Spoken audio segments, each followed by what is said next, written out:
গীতাতে বিভিন্ন বিষয় যেমন সকাম কর্ম, নিষ্কাম কর্মের ফল, ধ্যানের পদ্ধতি, ভগবানে ভক্তি, কামনা ও ক্রোধের নিয়ন্ত্রণ, কনসিস্টেন্সি, মাইন্ড কন্ট্রোল, স্থির বুদ্ধি এবং কিভাবে আধ্যাত্মিক ও নৈতিকভাবে স্বাধীন ও দৃঢ় হতে পারা যায় ইত্যাদি আলোচিত হয়েছে।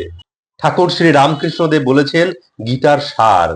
10 বার গীতা বললে যা হয়, অর্থাৎ ত্যাগী ত্যাগী। গীতার সার মানে হে জীব, সব ত্যাগ করে ভগবানকে পাবার জন্য সাধনা করো।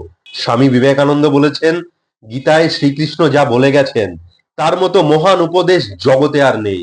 যিনি সেই অদ্ভুত কাব্য রচনা করেছিলেন তিনি সেই সব বিরল মহাত্মাদের মধ্যে একজন, যাদের জীবনের দ্বারা সমগ্র জগৎ এক নবজীবনের স্রোত বয়ে যায়। যিনি গীতা লিখেছেন তার মতো আশ্চর্য মস্তিষ্ক মনুষ্য জাতি আর কখনো দেখতে পাবে না।